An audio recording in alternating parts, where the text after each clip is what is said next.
Molly McIntire was skipping rope at the end of her driveway on a blustery afternoon in early spring. She was waiting for her friends, Linda and Susan. "Guess what? Guess what?" shouted Molly as her friends came near.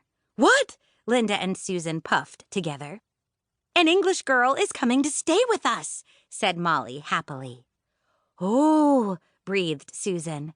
"What do you mean?" asked Linda. "A girl," said Molly, "from London. Her parents want her to come to America where it's safe. She's supposed to stay with her aunt here in Jefferson until the war's over. But her aunt has pneumonia or something and can't take her. So my mom said she could stay with us until her aunt gets better.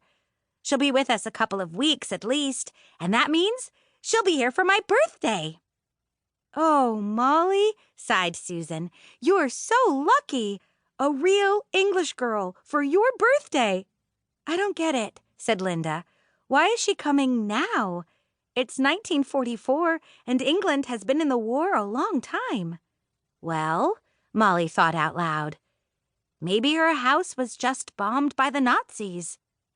"And she's probably raggy and starving like the children in Life magazine pictures," added Susan. Linda shook her head. "Not everybody in England is ragged and starving, Susan," she said. "For all you know, she's as rich as a princess." "A princess!" said Susan joyfully. "I bet she even looks like one of the English princesses. Margaret Rose or Elizabeth," said Molly. "I bet she has dark curly hair and blue eyes. She's going to share my room and come to school with me. She's exactly our age." "When does she come?" asked Susan. "Today! Today!" shrieked Susan and Linda. "What time?" "Mom said before dinner," Molly answered. "Come on, let's go inside." "Maybe when the English girl is here, Mrs. Guilford will give us little tea sandwiches every afternoon, like they have in England," said Susan dreamily. "Maybe," said Molly. "Oh, it's going to be so much fun!" The three girls raced inside, through the bright kitchen and up the stairs to Molly's room. They hadn't been there long before they heard Molly's mother call up the stairs. "Girls, come down here, please." "She's here!" squealed Molly. "The English girl!" The three girls pounded down the stairs and into the kitchen. Molly stopped so suddenly that Susan stumbled into her back. There, standing by the kitchen table, was the English girl. Mrs. McIntire was standing behind her, with her hands on the girl's shoulders. "Emily," she said, "I'd like you to meet Molly. Molly, this is Emily Bennett." Very gently, she pushed Emily toward Molly. Emily kept her eyes on the floor.